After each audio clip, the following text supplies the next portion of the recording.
Welcome to Tales from the Fandom, a podcast that brings a special guest out of the multiverse and straight to you. And now your host, David Ginsburg. Hello, everybody, and welcome to the latest episode of Tales from the Fandom. Today, I am joined with Brooke, aka TattedKhaleesei on Instagram. I'm super excited to have her sitting down with me talking about fandoms. Brooke, how are you doing today? I am great. Thank you so much for having me. I am so excited. I stumbled across your Instagram at some point. I always say I wish I had written down which photo or which cosplay grabbed me. And oh my gosh, I would love to know that. I wish you'd written it down too. I have a sneaking suspicion I know which one it is. And it's either number one, I love Starfire, so I'm going to say it could potentially be Starfire. It could potentially be Daenerys. Or, and it's not a show that I've watched, but your Dove cosplay is really phenomenal.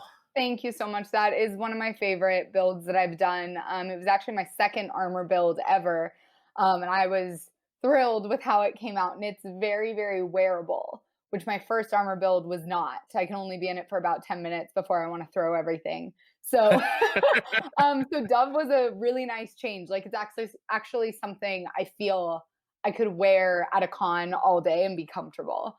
So I'm really glad you love her. I love her too. I do. One of the things I love, and this is going to be a perfect segue into our first fandom topic, is one of the things I love is that you have a very clear focus on your Instagram page for the characters that you cosplay. Obviously, I mentioned Daenerys, and your Instagram name is TattedKhaleesei, but a large majority of your cosplays are from the DC comics or DC universe. Mm-hmm. And I find that very fascinating and intriguing. Thus, we're going to start talking about just DC to begin with. How did you get into DC? Like, did you get into it with the comics, TV shows, movies, and animated shows? Where did you get your start? So I first started reading comics when I was a kid. I must have been 8 or 9. My grandpa gave me a She-Hulk comic, so actually Marvel.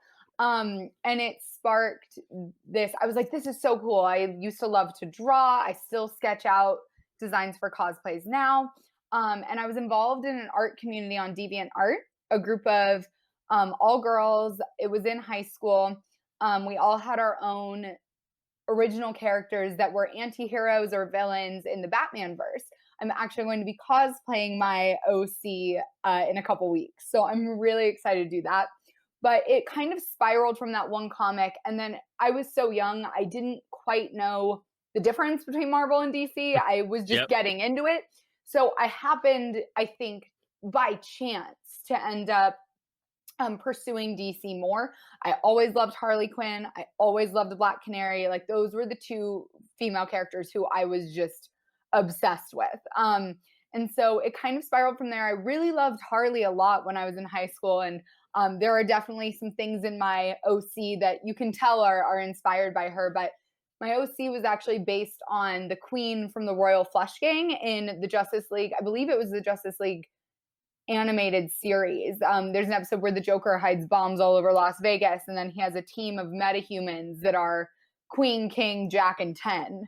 And I loosely based her on that queen. She has the same ferrokinetic abilities and stuff like that. But really, it just spiraled from that one comic that my grandpa got me. And somehow, instead of going down the Marvel road, I went down the DC road. And from then on, it was just a big part of my life. I mean, in high school, that's what I did when I got home. I was on the swim team, but other than that, I didn't have much of a creative outlet. And so that was my fun creative time, was being a part of that community. And I wish I'd kept in touch with those girls. I mean, we were from all over the world. Like, one of my friends was in Sweden, and I just totally lost touch with them. I wish I knew where they were all at now, but that's kind of how that spiraled. And then in college, I didn't really have much of a creative outlet of, busy classes. If you went to a party school, drinking, probably. So I actually didn't pick up cosplay until a little over a year ago, July 2019. And I had so many things that I wanted to do. I had so many things on my list, and I was like, okay, I just need to start with something. So my first DC build was Tigress from Young Justice. So I had actually started Young Justice, watching that a year or two ago. And I just really, really liked the character of Artemis Croc. So she was kind of my first build. And then once I watched some of Titans, I saw Minka Kelly as Dove, and I was like, that's it. I have to do that. Now, I know Young Justice is one of those shows that everyone seems to love. It's not a show I've been able to watch, but I know that they did another season. I think the season's out now, like the fourth Season 3. Oh, is season the 3. fourth one out? I don't think. Okay, I take it back. It must have been season 3 because I don't know anything about season 4. Okay, Um, yeah. I think but season 4 is coming. They were renewed for it, for sure. okay, so what is it about the Young Justice show that you enjoy? Well, there's so much. I mean, it's just really fun. It's always fun to see the heroes who are well established, right? We love seeing Superman, we love seeing Batman, we love seeing the Flash, we love seeing everybody who's Justice League. But to see kind of the precursor to that, and all these superheroes kind of as adolescents and making mistakes and having teenage problems, it's a great show, and it's really well done. I also love that there's characters in there who don't get a lot of love. I mean, obviously you have Dick Grayson as Robin, who is later Nightwing in the show. You have Superboy and you have Kid Flash, who are all really well known. But I didn't know about Artemis Croc until I watched Young Justice. And I was like, I love this girl. And then Miss Martian as well, having her in there is fun. And they just have a great mix of characters. And then in the second season, they brought Blue Beetle, who's one of my favorites. And they've just really expanded the repertoire of the characters that they have. And so it's just, in my opinion, it's well done. I think the third season was a little bit darker, but it's kind of cool. You feel like you're growing with the characters. You know, you're seeing them grow up as if you started it when you were younger, as you grew up. So it's just a good show. It has some feel good moments. It has some heartbreaking moments. But in my opinion, it's really well done. I'm excited to see the fourth season for sure. I know based on what I've been able to see, which is I tend to watch a lot of like the DC animated movies, or I remember watching like the OG Teen Titans series. Like, I love and that series. I really dug it too. And it's what kind of like was dipping my toes into the water of DC, because these animated shows or the shows and the movies were so good. Like the Batman animated series, Batman Beyond, just they kept getting better, and they kept building this animated cinematic universe before honestly there was like a Marvel cinematic universe. And it's funny that you say that, because my favorite animated movie that I've seen from DC is the Flashpoint Paradox. I love that. I love that movie. I love anything that really involves like time travel and multiverses to begin with, and just seeing like different stories play out that I've heard about in comics. But you know, I don't have to have that load of, well, let me track down the comics and let me spend money on the comics. And that's definitely been a thing. I have the DC Universe subscription, but there are comics that I come across when I'm reading online, and I'm like, I need to purchase this. Like I have in my cosplay room in the house, I have comics up on the walls, stuff I've gotten from cons, specific issues I've wanted and ordered online. And I feel like eventually one of those walls is just going to be covered. Because I specifically purchase ones with specific covers or that have specific plot lines that just resonated with me. As an example, for my New 52 Wonder Girl, I have 3 comics from the New 52 Teen Titans series, which people have mixed feelings about, but she was my first real armor build, my first big armor build, and she's up on a mannequin in my cosplay room. That's the one that's not very wearable. The armor is very clunky and not very well attached, but I bought 3 issues that specifically have her focused on the cover, just because I love what they did with her character in that run of comics.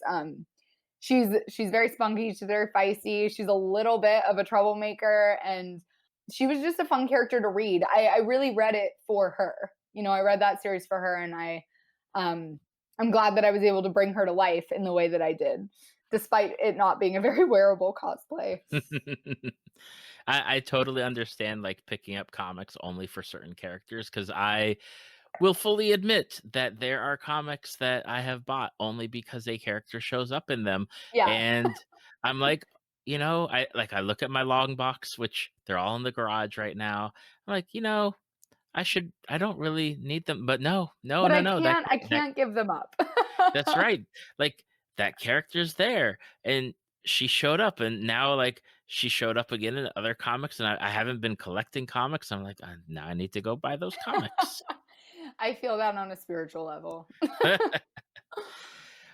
Now, the DC universe is a wide-ranging fandom with numbers of different characters, and not only like traditional characters, but like alternate characters and Mhm. different characters from different Earths and all sorts of stuff. Who do you have? Like, who is your favorite character? And Oh if you my can't give me gosh. one, you can give me like 2, 3, 5, because You're like, you this can is your list them. show. Like, you could just let me know. Like, here's my top people that I enjoy. So I'm gonna cheat because everybody who I've chosen to cosplay, like fully do a build for, I genuinely love and have felt a connection with. So Artemis Croc, Dawn Granger, who's Dove, Cassie Sandsmark is Wonder Girl. Like I would say those characters, I felt closer to them because I cosplayed them. But I would still go back to saying, Black Canary was the female heroine that I clicked with when I was younger. And I was like, she is just a straight up badass. And I have always loved her. I did an original, like a classic version of her. I did the BOP, the Birds of Prey version of her. And then I did the Green Lantern, Dinah Drake Lance version of her as well. And I'm sure I will do more in the future because she has so many different looks and versions. And she, I would say if you're going to make me pick one, it would be her, probably. What is the draw for like those characters and you? Like, what is that connection where you're like, dang, like that's my person, or that is the person that I'm going to follow? Because I know for everybody it's a different character and there's like different reasons. I'm just curious, like what is the draw for you and those characters? So I find that and this is also true for Daenerys, which we can get into later, but an overarching theme for me is that if I see a character who I resonate with their struggle or their journey, or they have traits that I really admire and either see in myself or would like to see in myself. So I may not actually possess them at the time, but I see that and I'm like, wow, like I want to be more like that. That's who I tend to be drawn to. So with Artemis, I felt pretty connected to her. Dawn Granger, she has so much. She has just the ability to remain calm, and I just so do not. I mean, she takes things as they come, and she's like, "All right, it's gonna be okay." And she's very steady in herself and in how she approaches, situations. And I'm like, wow, I would like to be more like that. And Minka Kelly's portrayal of her was just, I know people have differing opinions about Titans, but I will never not love Minka Kelly as Dove. She made the character so raw and relatable and still really strong and powerful and very feminine as well. I think sometimes we see, that a lot of female characters that we deem powerful have more masculine energy. And not that that's a bad thing, because I think every person has a mix of feminine and masculine energy within them. But I think it's cool to see a character who is so outright feminine and still holds all this power within her. So I really love her, really love her portrayal of Dove. For Wonder Girl, it was, damn, that costume looks insane and I need to make it. And then as I read the comics, as I read through that series, I was like, she is such like a spunky firecracker. And once I have like a glass of wine in me, I'm the same way. I'm not that way if I don't have a glass of wine. But so that was the draw for me for her. And Black Canary was just, she's a leader. She's a natural born leader. She does not take any crap from anybody. And I've always really loved her what's the word? Her not mutant power, metahuman power. I was like, why can't I think of this word? It starts with an M. I always loved her sonic scream so much. And she just, I think for her though, it was the being a natural born leader type thing and just standing up for what was right and not letting anybody take her down. Because I think that's something that everybody as they grow up may struggle with is standing up for themselves and standing up for what is right for them. So I think I resonated with her for that reason as well. Okay. I can dig that. Titans is definitely a show that I have wanted to watch, and I have not done that yet, but it's on my list. So funny story, I started it when I was really sick and I was at home and I was like, oh, I could watch a whole season. And so that's what I did. I was really sick and I ended up watching the entire first season in one day. And I was not disappointed. Well, that's good. Especially, you want something if you're sick. You want something to be good. Like, just take your mind off the sickness. Exactly. I know there have been many a seasons where I'm like, there have been some shows, and I won't go like drop names of the shows but there's been some shows where you get to the end and like and really, You're like, this is how I it just ends. spent like 10 hours watching this. You're like, I wasted my time. I got a fun question, and it might take you a moment, and that's okay. If you were a super person in the DC universe, or a meta person, you have powers or you have money, so that way you can be like Batman. Okay, that can be your superpower. Yeah, money and privilege. Oh God, it's just so accurate. That description. So you're existing in the DC universe with something. What team would you want to be a part of? Any of the teams, right? Any team. I mean, I am 26, so I think I've outgrown Young Justice, unfortunately. I would say the Titans. And maybe not the DC Universe version, because there's a lot of drama going on there, and it makes for a great TV show. But I don't like to be a part of drama, so I would say the Teen Titans or the Titans in the comics. I wouldn't want to be on a very isolated team, which kind of takes out the Bat family, because as much as I love so many of the characters, really every Batman related character ever, I feel like you'd be so siloed away from everyone else. So I think I'd say the Titans. I think they have a great base and they have great friendships. Ooh, I just thought of okay, it's tied. Titans, or I'd want to be part of the Outlaws with Red Hood and Arsenal and Starfire. Actually, that's my final answer. Outlaws.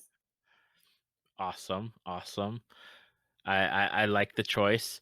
I know of them, and I think I've seen some of the comics, just because of the DC characters that I love. Like Starfire's my number one, and you would love her in those. Oh, she's such a badass.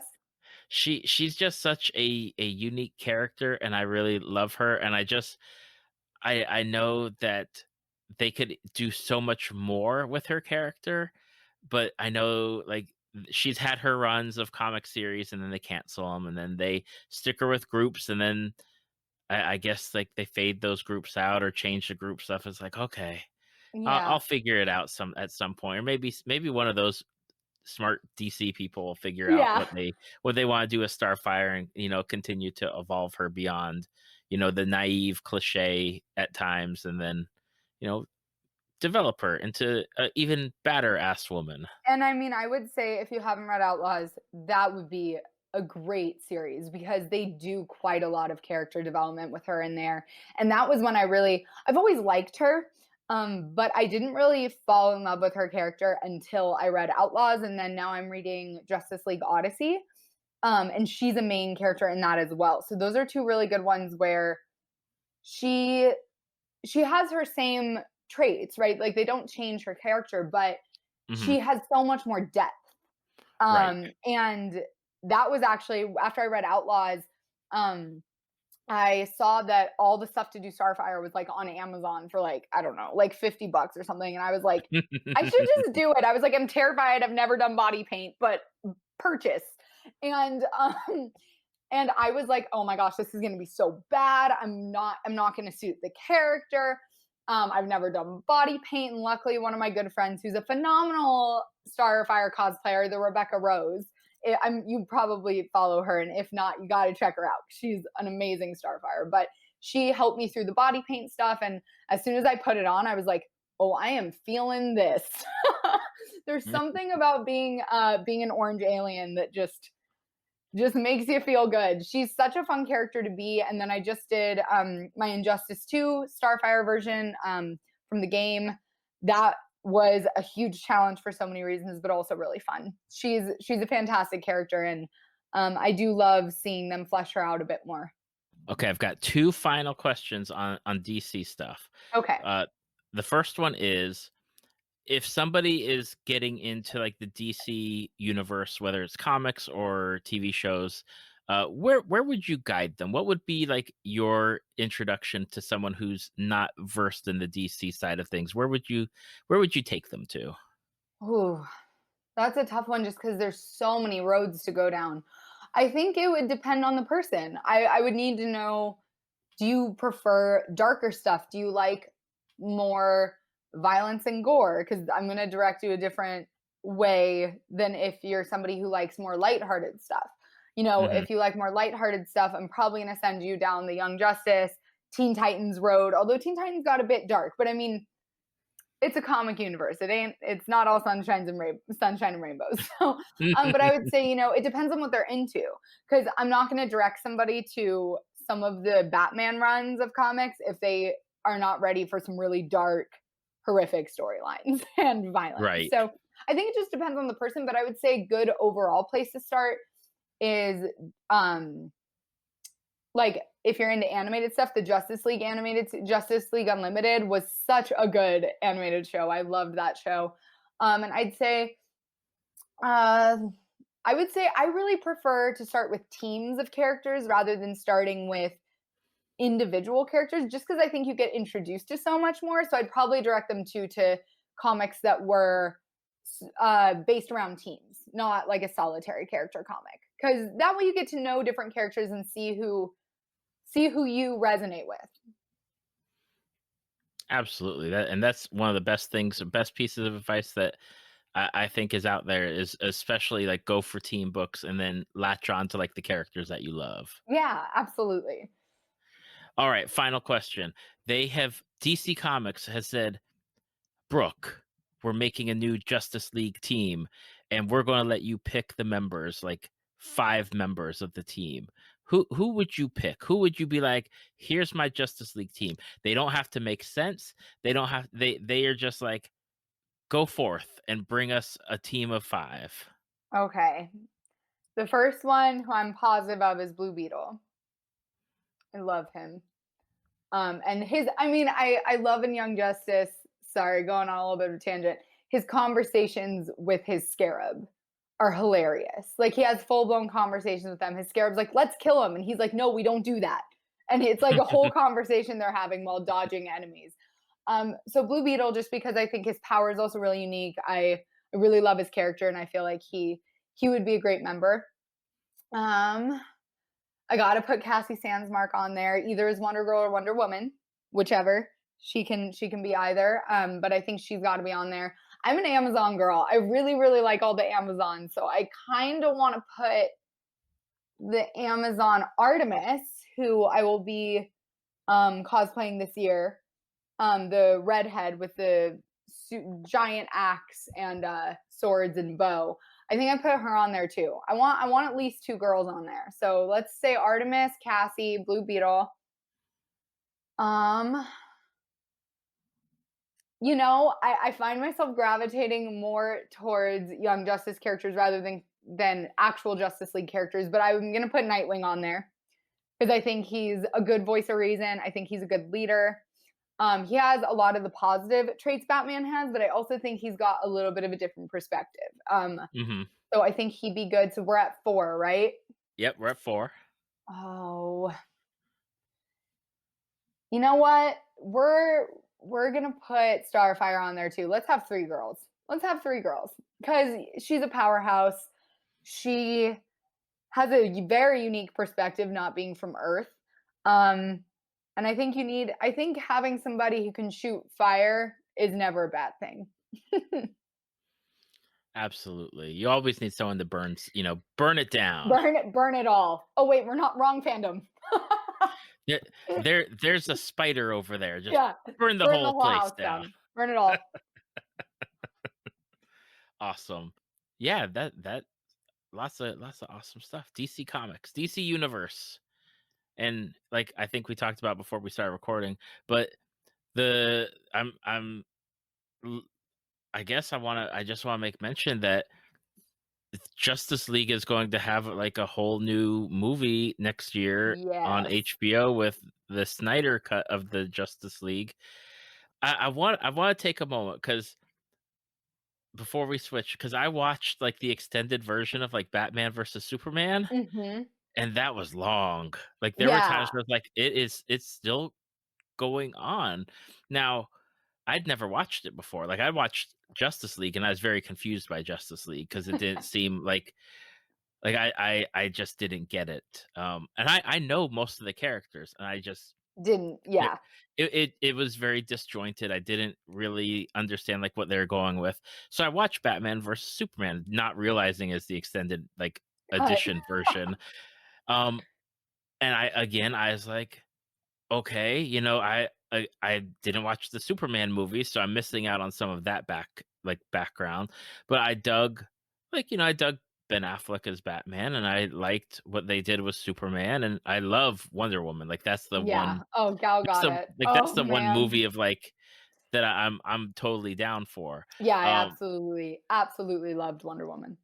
but I'm interested to see what they're going to do with the Snyder cut because Aquaman was another one where I dug Jason Momoa as Oh, Aquaman, but I he's such a didn't good dig the Aquaman. movie. Yeah, and I think, it's gonna end up I feel like it's gotta be 5 hours long or something crazy like that. Like, it's gotta be about 2 movies or a really long single movie. But I'm excited to see it, and I'm excited to see what Snyder's vision was and to see that come to life. Especially with what a lot of the actors have been saying, they really felt that that was the right version. So, Hmm. it'll be really interesting to see. Yep, and now we wait on Wonder Woman because who Mhm. knows when that's going to come out at this point? Because we're recording in August, and It's people are going to be supposed to be listening to this. October. Yeah, I kind of I'm shrugging my shoulders. You can't see it, but I'm like doing the I don't know I because know. everything's pushed back or changed or who knows. I know. I cannot wait to see that movie though. I'm really excited to see what they do with Cheetah. I'm really excited to see Kristen Wiig as Cheetah and to see how they're going to bring her to life. So, I am excited for any DC movie to do well because I need them to do well to make sure that Marvel also like does well. You can't yeah, have they need the competition. you need that competition and that drive of not sitting on your butt because you're the only one really Right. doing like stuff that people are good with. Yeah. I watched Suicide Squad and I liked it a lot more than I expected to. I really people had some issues with Suicide Squad. I thought it was a fun movie. I loved Birds of Prey. I know there's mixed opinions about it. I personally loved it. So there are movies that are in the DCEU that are really great, which is good that they aren't all, you know, doing not they aren't all not doing well. That was a bad way to Right. say that, but I think we got the message across. But it's cool to see that the female-led movies are doing well. Really well. I guess in DC we're still waiting for Black Widow, but it's cool to see that that's of interest, Hmm. as well for the comic loving community. Absolutely. Well, we're going to switch over now out of DC Comics after that tangent that I just kind of went on, to your namesake, at least on Instagram, which not the tatted part, but the Khaleesi part. And we're going to talk Game of Thrones because again, one of your cosplays is amazing as Daenerys Targaryen, and you do a lot of like super cool photo edits, or you have people that do them for you because I'm not sure which one at this moment. But how did you get into Game of Thrones just from the TV series? Had you known about it and read the books beforehand? Like, what was your entry point to this wonderful yet very interesting fandom, so to speak? Yeah, interesting the word. So a lot of people are going to be like, blasphemy when I say this. I did not watch any of Game of Thrones until everything was over. Okay. My boyfriend and I decided we have a problem committing to things when they're not done yet, because we both have this irrational fear that somehow things aren't going to get finished and then we're going to be left hanging. And so we decided, we said, okay, we are going to sit down every Sunday for 2 months and watch an entire season. And we did. So it was one season for each Sunday. I think it had to be the second episode of the first season. And I'd been talking about, I kind of want to cosplay. I'm not sure. What if I suck at it? And Nico's like, my boyfriend's like, does it matter if you suck at it? I'm like, it matters to me. And he's like, can you suck at it? It's like a fun thing. I'm like, I'm really hard on myself. So he was like, I think you should really do it. And we sit down to watch Game of Thrones, and I think it was the second episode of the first season. And I was looking at the screen. I'm like, I have to cosplay her. I was like, this is going to be the thing that pushes me into it. I can't not. Something about her character. And I mean, I think part of it was too, I didn't go in with no spoilers. I knew I'd seen scenes with the dragons. I'd seen and heard some of the plot lines, but seeing Emilia Clarke as Daenerys on screen, I was just blown away. And I felt such a connection to her immediately.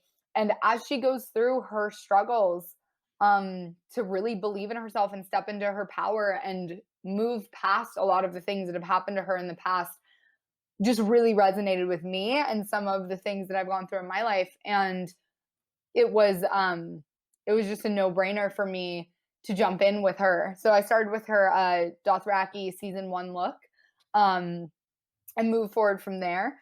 And I have so many more versions of her planned. In fact, I have 2 versions that are not from the show that are inspired by different art pieces and then combined with my own design. So one of those will hopefully be coming towards the end of this year. Awesome. You had mentioned when you were talking about starting Game of Thrones that you didn't want to commit, right? Like, Yeah. and I get that because speaking as a person who watched many a Fox TV show back in the late 90s and early 2000s, Oh man. where you'd get a half a season, maybe a couple episodes even, and then you find out, oh, it's canceled. My heart is wounded. Yeah, I'm like, there's now a hole in my heart. What do you mean that there's no more episodes? What is the problem? Like, I can't be the only one watching this show and thinking it's really good. So I totally understand. And my wife is the same way. She didn't watch Game of Thrones because at the start of the show, because we watched, I sat her down and watched the first episode with her. There's too many characters, and if there's too many characters going on, especially because we're watching it after like she comes home from work and it's a lot to everyone's focus tired. It's a lot to focus on. There's a lot of storylines happening, and you have to pay attention. And it's like it's too much. It's but hopefully, yeah, it's definitely something you have to be in the mood for. I mean, right now we're rewatching it for the 3rd time, and we'll be like, you want to watch an episode tonight? And it's sometimes like, even though I've seen it, I'm not in the mood to focus on a show. So I totally get that. And it is a lot of characters and a lot of plot lines to keep straight. That is actually one of my favorite things about the show, is discussing with people. And I plan to read the books as well, but discussing theories, discussing foreshadowing, discussing symbolism, discussing just the show itself and what went into it and the characters is something I've always loved. And I have a few friends who will just start getting into it and and end up talking about different tangents for hours. So I know people had issues with the end, and I think it could have. There may have been other ways to end it. I also see why they ended it the way they did, but I do, simply because of my love for Danny, wish it had ended differently. Mm-hmm. But I can appreciate the reasoning behind what they did and the plot and the symbolism. But Well, I'm glad you got that out of the way. That was one of my I know. I questions was like, let's you just know, put it on the table. just pull the Band-Aid off Yeah. so that way people can know if they need to turn the podcast off Yeah. now or keep on going. Yeah. If you don't, now you have your answer. So you get into the show. I mean, obviously you have like the memes and you've got like the gifs and you've got some of like the stuff that's been floating around as you start your journey into the world of Westeros and Essos and anything else that ends with Sos. Who do you have? Like who are your favorites in that show? Who do you gravitate towards? Well, I mean, Daenerys is an obvious one. That's a given, I think. Mhm. I love Yara Greyjoy. I think she's just such a badass, and she's a great foil, I think, for a lot of the other female characters in the show. Just because she's a great example of a woman who's in power, who's a lot more masculine, and then you have Sansa, who's the epitome of feminine, but ends up as the sole power holder in the North. Mhm. So I just love, I really love the vast spectrum of types of people and types of characters that the show produced. But I would say Dany, Yara, I love Tyrion. I was so rooting for Jaime to finish his redemption arc. I am a little sad that we got that taken away from us. And I'll always love Jon. I'll always love Jon Snow. And Tormund. Tormund is one of my favorite characters. He's just every time he's on screen, I have a smile on my face. This Game of Thrones is one of those shows where you didn't have to be a main character to get a fan following or to get like those moments where it's just something about that character in that background. You're just like that person right there. Like I love them. Like for me, one of the people that I loved was oh gosh, and now I'm going to forget the Bear Island girl. Oh, Lyanna Mormont. Yes. Oh, she was awesome. She was so good. I really liked her too. The other person I was just thinking of who just left my brain, is the Sand Snakes from Dorne. Yes. The three girls. I really want to cosplay one of them at some point. Their armor is just fantastic, but I really loved them too, even though they're not. I don't know. That's the other thing I love about the show. Nobody is strictly good or evil. You have people who are further on one side of the spectrum, obviously, like Joffrey and Cersei, and you have and Euron. You have the people who are clearly more towards the evil side of the spectrum, but you have a balance. Nobody is perfect in that show, and I think it's good. It's good that we have flawed characters, and it's good that we have flawed characters that we love. Because when we only have perfect characters, it can be hard to relate to them. And instead of relating to them on an actual level, we put them on a pedestal that we can never reach. Whereas with Daenerys, I see her flaws. I see some of her flaws in me, but I also see a lot of her strengths, and it makes her so much more of a relatable character. And that was truly, I think, I would not be cosplaying at all, and I firmly 100% believe this, if I had not watched Game of Thrones and had not got to see Emilia Clarke play Daenerys on screen. I just don't think it would have happened. It had a huge impact. And that is a huge statement. Like, and I was going to say an impactful statement, but then you took impact from me. So I took it right out. I took the words right out of your mouth. You took the words right out. That's right. Like that is something where you look back on your life, whether it's a show, a book, a movie, a piece of art, to have something just flip that switch and change your entire direction in life is something that not everybody gets, but those who do get it, it's something just it changes your bearing on life completely into something else that maybe you'd never have done. And that's exactly what it was for me. I mean, I was missing a creative outlet. I had moved to Arizona from California for a new job about 3 years ago now. And I had not picked up a creative outlet in years, and saw Daenerys on screen and jumped into cosplay. It was just, it changed everything. I mean, I also, my other hobby is I call my motorcycle my real life dragon. Um, my boyfriend and I ride motorcycles out on racetracks, and that's like his hobby and one of my hobbies. But I was missing my creative outlet. I've always been a really creative person, and something about Game of Thrones just, and Daenerys specifically, pushed me to take that leap. And people say, "Oh, it's just comics, it's just a show, it's just a series of books." And I think you can't discount the impact that fiction and other worlds that we get to be a part of in fantasy and in fiction, I don't think we can discount how they impact us as people. And I think people who try to discount it aren't really understanding the connection that people feel with different characters. It gives you a different way to view things and a different way to view yourself, I think. So I think it's really important. Absolutely.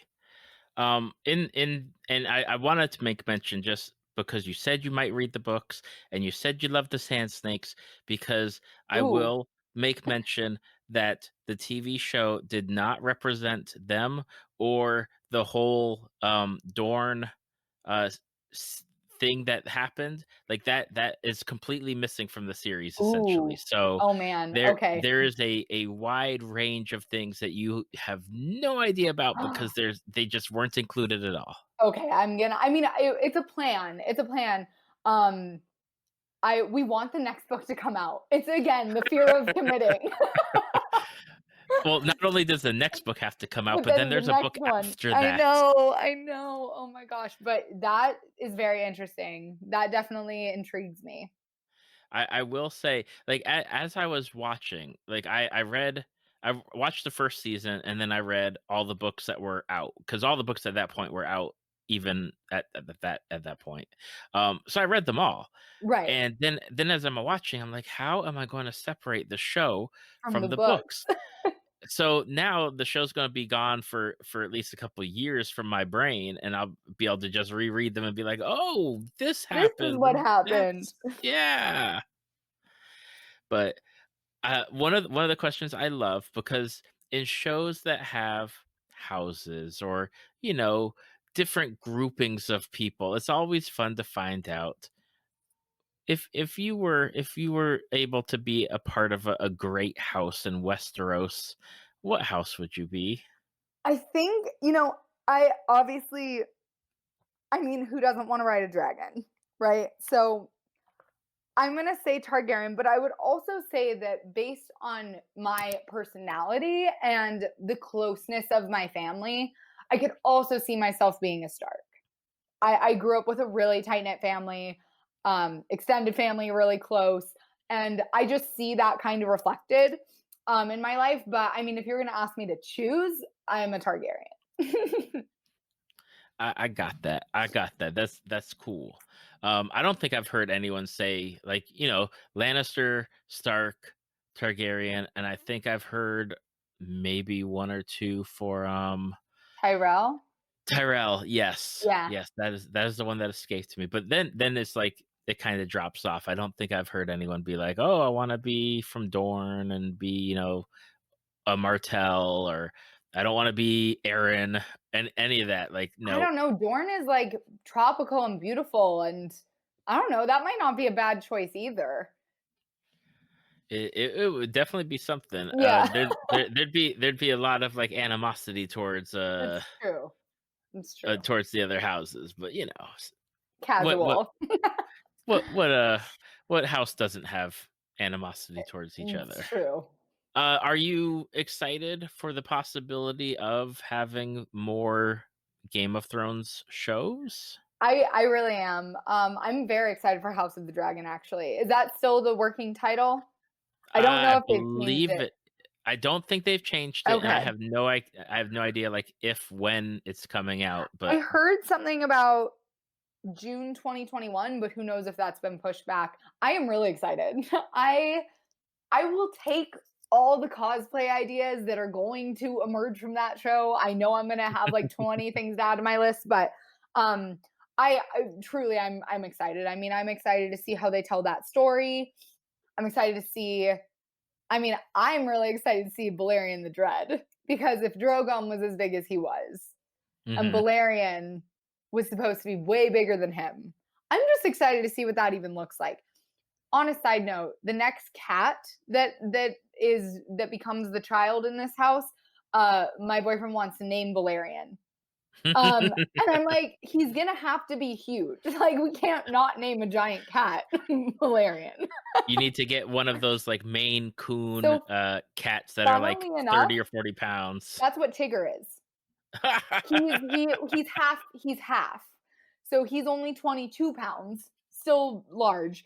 But I know, I think we might have to get a full, like, can't be half Maine Coon, half domestic cat. He's got to be full Maine Coon to fulfill the legacy of that name.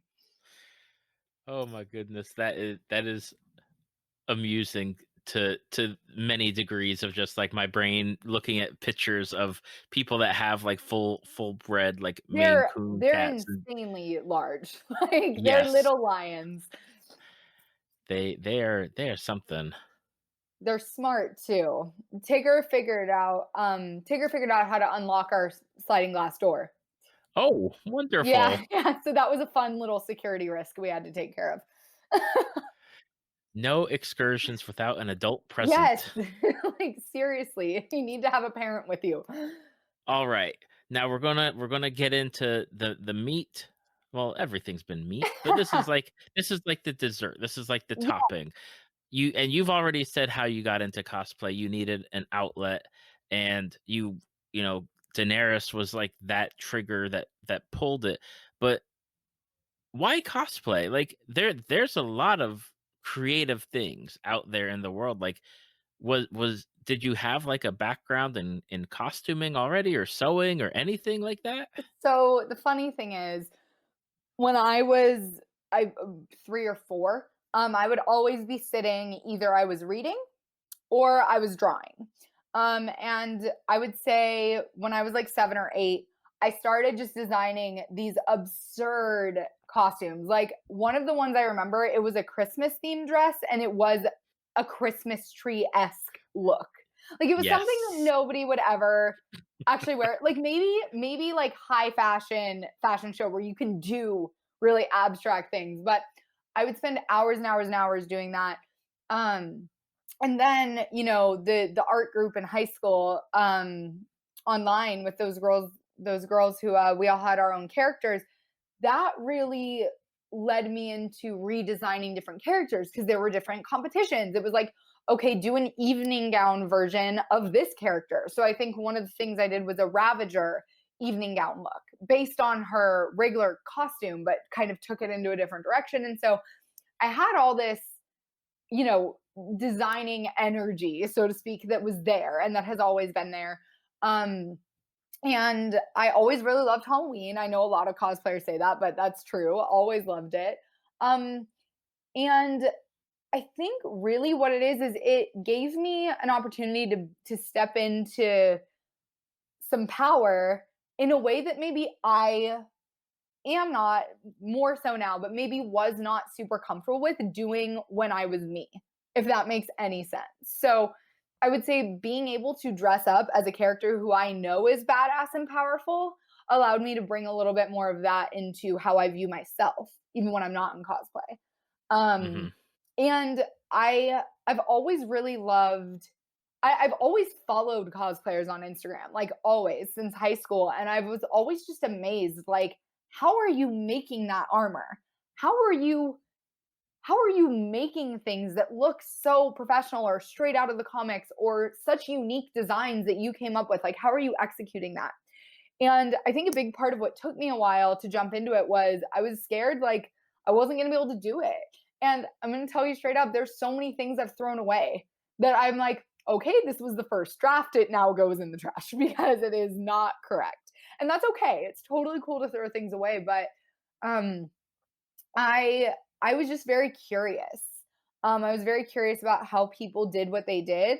And once I kind of dipped my toe in, I, dove in headfirst after I realized that it was something I loved.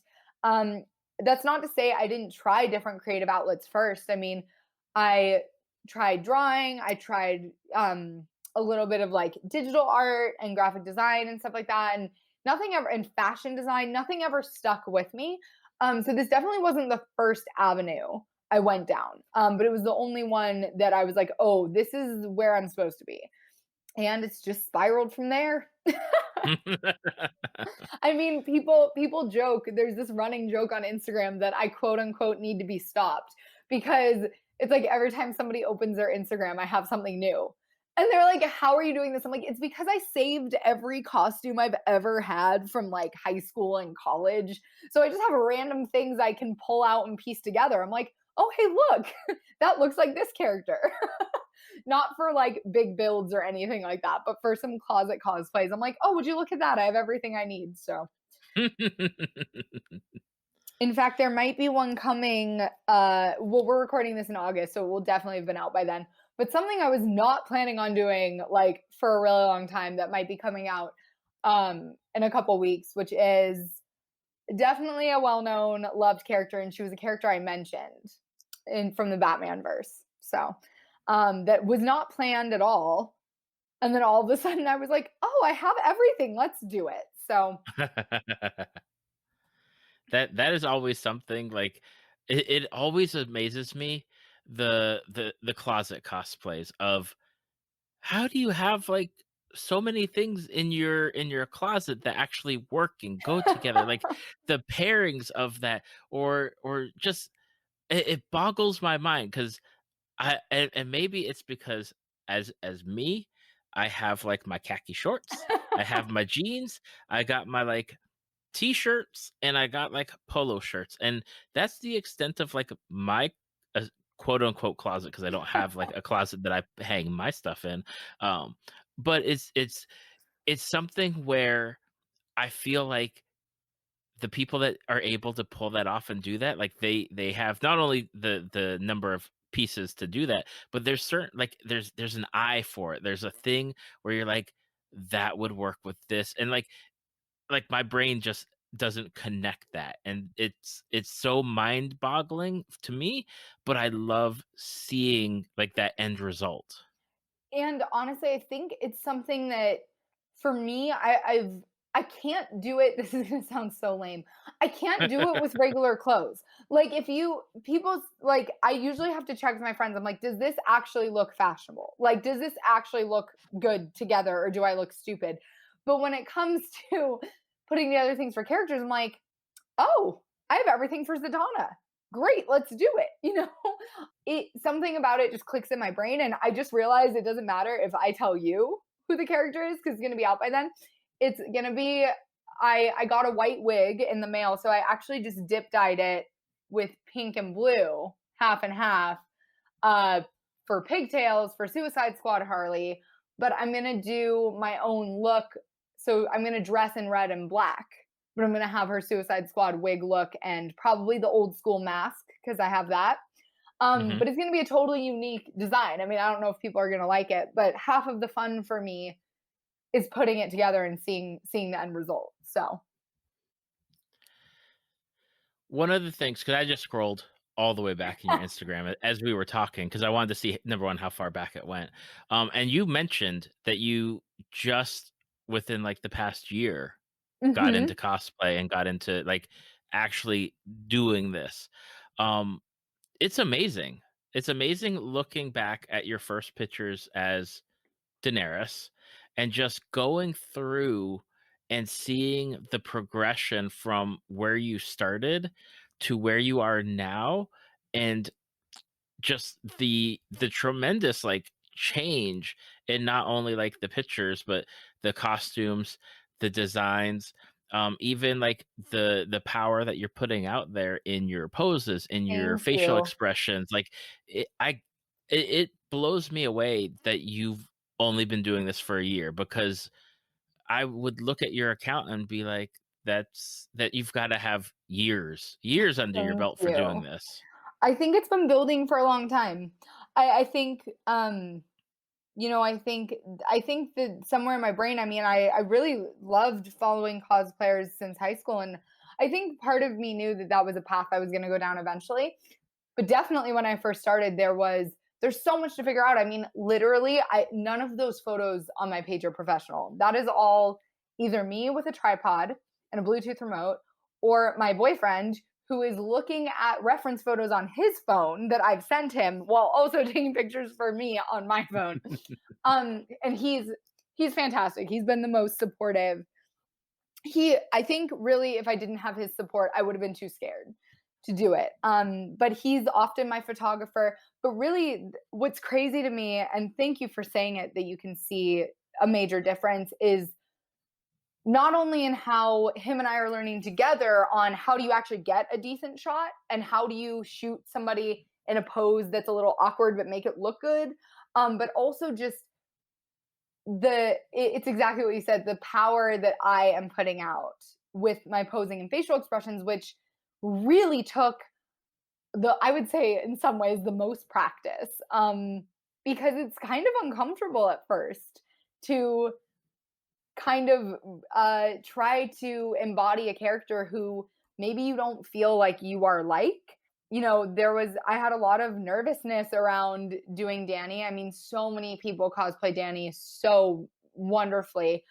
And I knew I was coming in super late to the game on that one, to the Game of Thrones. Oh, puns. Oh my gosh. I always tell my friends that if I say something funny, hold on to it for a month because it's the only funny thing I'm going to say. So that's a running joke. But I think there has been a lot of growth for me, but I don't think I would have had that growth if it weren't for the support system I have, like in my personal life, and then the friends I've made through Instagram as well. I got a quick photography and slash like location question before we get back on track. You shoot in this structure that looks like a bunch of pipes put together, like almost like a jungle gym of sorts. Yeah. Is that a place relatively close by to where you are, or do you have to drive out there and then change into your different cosplays to take those photos? No, it's about 20 minutes away. It's an art structure that was put up by a company called Creative Machines. They actually put up various art structures, almost always with meaning behind them, all over the world. But that is called the Cocoon. And it is made out of stainless steel pipes. It's on a running path, actually. But no, it's not too far. Generally, I put on my cosplay, we turn the AC up all the way in the car and drive over there. But it's a great structure. It's super cool. I have been known to climb on it, which someone actually who worked on the structure found me on Instagram and was like, hey, I helped build that structure that you're climbing on. I'm like, oh my gosh, I hope I'm not disrespecting it. I'm so sorry. And he was like, no, that's why it's there. It's meant to be enjoyed by the public. I was like, okay, good. But it's a very cool structure. I love shooting there. It's just a super cool visual. It is. It's something that catches your attention, but like I was like, oh gosh, like I hope she's not having to like drive and then like, okay, all day. It's like an all day. Let's change and redo everything and go back out. And oh my goodness, I'm glad that Yeah, it's only a short drive. luckily not. I mean, honestly, for me, almost all my photos, actually, I think I can basically say all of them, except for maybe my first Daenerys ones, are shot like around my house. Like, I mean, not in my house, obviously. That would be crazy if I had all those natural habitats in my house. But I'm really lucky. Arizona has incredible terrain. And I mean, especially for Daenerys, it's flawless. And there's some trails around my house that if I walk for 5 minutes, I'm in a place that looks like I'm in the middle of nowhere. So it really works well in my favor. What's tough is when you have a character who does not fit into a natural habitat and you're like, oh no, where do I go? That's usually when I go to the structure for superhero esque shoots. How do you choose who you're going to cosplay? Like, especially, I mean, again, like we said, or I said, you got a lot of DC characters like up front. Who like do you base it on the character that you get attached to, their costume? How do you go with like choosing a new character that maybe you haven't done yet? So the funny thing is, and this is also why people say I need to be stopped, is I have a full list for 2021. Like I know what I want to do, which is crazy.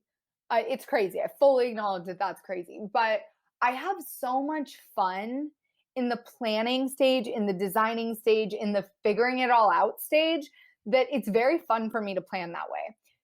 So it depends. If it's a closet cosplay, it may be because I look around and I'm like, I have everything for this. So that was Zatanna for me. Both my Zatanna versions, I had almost everything that I needed, except for like one or two small things. And I was like, well, let's do it. Like, she's a super cool character. I may not feel super connected to her, but I appreciate her as a character. Right.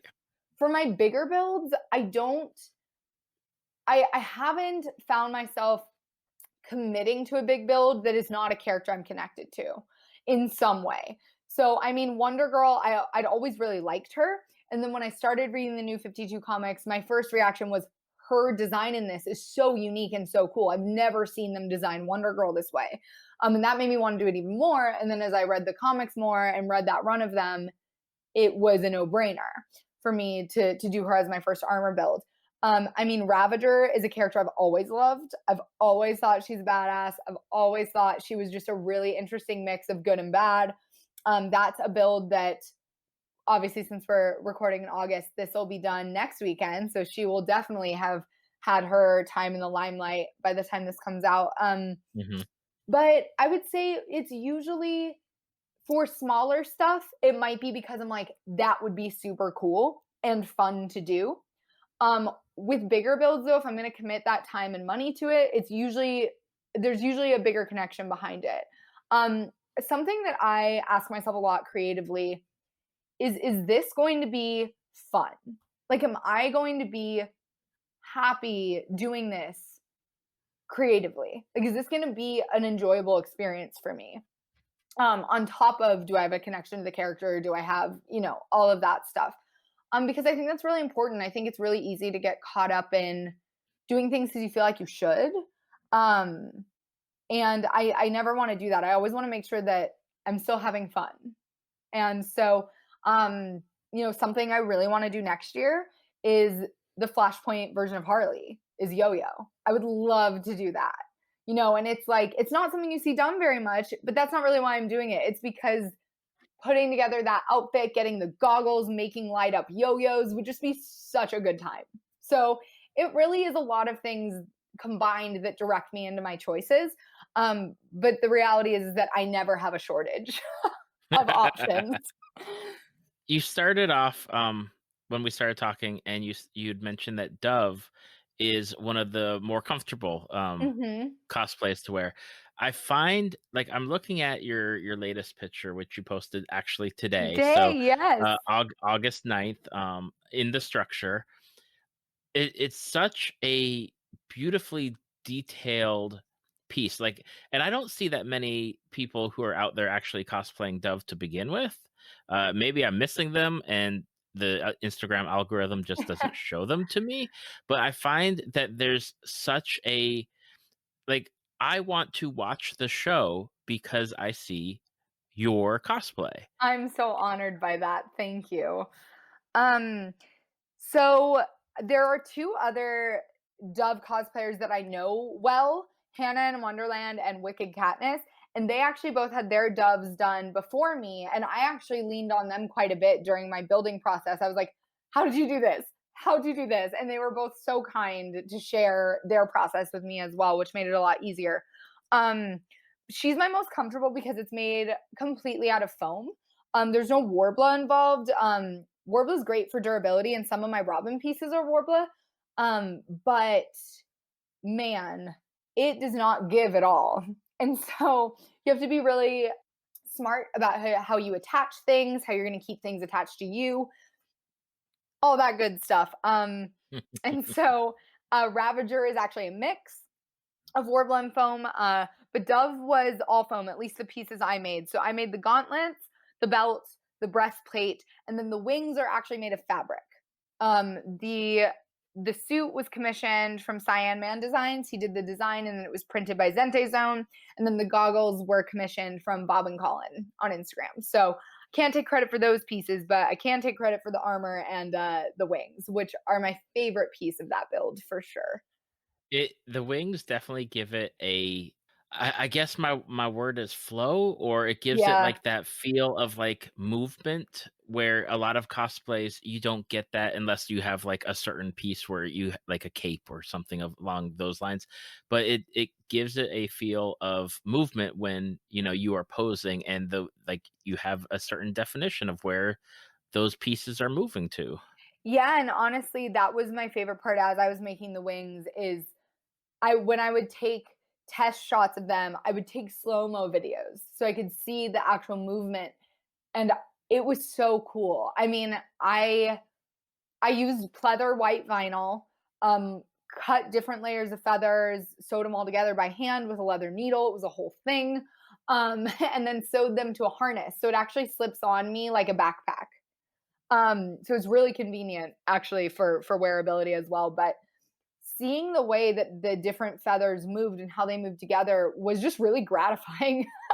It was definitely the thing I was most scared of for this build because I hadn't really made anything like that before. So I'm actually looking, I just pulled up the picture. In this photo, this is totally candid. I am actually I'm pulling the harness up my shoulder and ended up looking pretty cool. That is a cool shot. This is my last question before we wrap up. And it's got like a cosplay secret. I need to know how do the goggles stay on?